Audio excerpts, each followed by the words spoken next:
সুপ্রিয় দর্শক, আসসালামু আলাইকুম। সবাইকে শুভেচ্ছা জানাচ্ছি আমার আজকের এপিসোডের নতুন আরেকটি রেসিপি দেখার জন্য। আজকের পর্বে তৈরি করে দেখাচ্ছি টক ঝাল মিষ্টি জলপাইয়ের আচার। রোদে শুকানোর কোনো ঝামেলা ছাড়াই দীর্ঘদিন সংরক্ষণ করে খেতে পারবেন এই জলপাইয়ের আচার। গরম ভাত কিংবা খিচুড়ির সাথে বেশ জমে যাবে এই আচারটি। আজকের আচারটি আমি তৈরি করব রসুন, মরিচ এবং জলপাই দিয়ে। তো রেসিপিটি আশা করছি আপনাদের খুব ভালো লাগবে, তাই রেসিপিটি সম্পূর্ণ দেখার জন্য আমার সঙ্গেই থাকবেন। আচারটি তৈরি করার জন্য প্রথমে চুলায় একটি প্যান বসিয়ে প্যানটা হালকা একটু গরম করে নিয়ে আস্ত 7 টুকরো মরিচ ভেজে নিয়েছি হালকা করে। এরপর দিয়েছি 1 চা চামচ পরিমাণ পাঁচ ফোড়ন, সেই সাথে দিয়েছি 1 চামচ পরিমাণ মিষ্টি জিরা। ভালো করে একটু টেলে নিয়েছি, যেন পুড়ে না যায় সেটা কিন্তু অবশ্যই লক্ষ্য রাখবেন। এরপর সেটাকে ঠান্ডা করে যখন মুচমুচে হয়ে যাবে সেটাকে গুঁড়ো করে নেব। এরপর একই প্যানে দিয়ে দিয়েছি সরিষার তেল। এখানে আমি মেজারমেন্ট কাপের 2 কাপ পরিমাণ সরিষার তেল ব্যবহার করেছি। 2 কাপ পরিমাণ সরিষার তেলে হাফ লিটারের মতো সরিষার তেল হয়। আমি হাফ লিটার সরিষার তেল এখানে ব্যবহার করেছি। তেলটা হালকা একটু গরম করে নিয়ে দিয়ে দিয়েছি পাঁচ ফোড়ন, আস্ত পাঁচ ফোড়ন দিয়েছি 1 চা চামচ, দিয়েছি মিষ্টি জিরা 1 চা চামচ।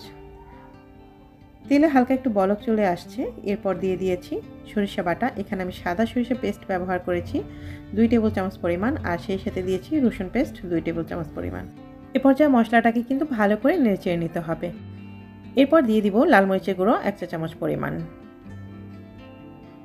মশলাটা কিন্তু ভালো করে নেড়ে নিতে হবে। সরিষার তেলের বুদবুদির কারণে কিন্তু কিছুই দেখা যাচ্ছে না যে মশলাটা পুড়ে যাচ্ছে কিনা। খাঁটি সরিষার তেলে সবসময় কিন্তু এরকম বুদবুদি উঠবে।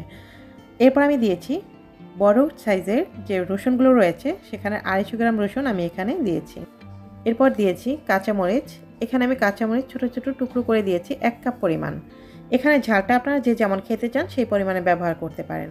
এরপর দিয়ে দিচ্ছি জলপাই। আর আমি জলপাইগুলোকে ভালো করে ধুয়ে তারপর পানি ঝরিয়ে নিয়েছি। আর এগুলো কীভাবে কেটেছি সেটা দেখতেই পাচ্ছেন। এর ভিতরে কিন্তু কোনো প্রকার বিচি নেই। আমি জাস্ট জলপাইগুলোকে ছোট ছোট পিস করে কেটে নিয়েছি। ঠিক যেভাবে আমরা কাটি ঠিক আমরার মতো করে কিন্তু এগুলোকে আমি কেটেছি, আর মাঝখান থেকে শুধু বিচিটা বের করে ফেলেছি। এখানে আমি জলপাই ব্যবহার করেছি প্রায় 1 কেজির মতো। সম্পূর্ণ 1 কেজি হবে না, যেহেতু এখানে বিচিগুলো নেই। তো বিচি ছাড়া এখানে 1 কেজির থেকে কিছুটা কম জলপাই আছে। এরপর আমি ভালো করে এগুলো মশলার সাথে জলপাইটাকে নেড়ে দিচ্ছি। আমি আজকে যে আচারটা তৈরি করব, এখানে এই আচারের ভিতরে জলপাই, মরিচ কিংবা রসুন কোনো কিছুই কিন্তু আমি গলিয়ে ফেলবো না। ঠিক এভাবে আস্ত থেকে যাবে।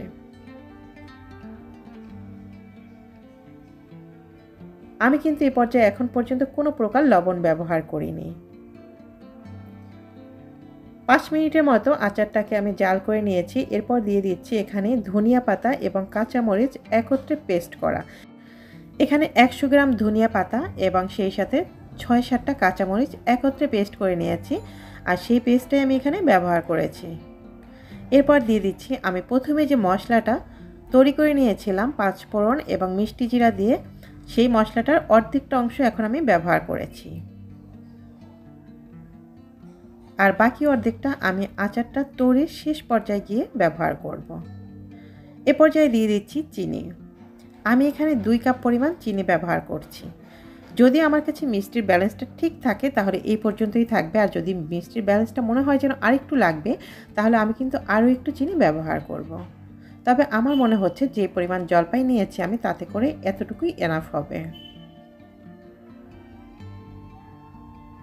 চিনিটা দেওয়ার পরে কিছুক্ষণের মধ্যেই দেখবেন চিনির থেকে পানিটা ছেড়ে দিবে, আর যে পানিটা ছাড়বে তাতেই কিন্তু আমার জলপাইটা সেদ্ধ হয়ে যাবে। প্রায় 10 মিনিটের মতো আমি কিন্তু এটা জাল করে নিয়েছি। এরপর আমি দিয়ে দিচ্ছি লবণ। লবণটা আপনারা সব শেষে ব্যবহার করবেন। আমি যেহেতু আজকের আচারটা সম্পূর্ণ আস্ত রাখবো, যে কারণে আমি কিন্তু লবণটা আগে ব্যবহার করিনি। এরপর আরও বেশ কিছু সময় জাল করার পরে আমি দিয়ে দিচ্ছি ভিনেগার।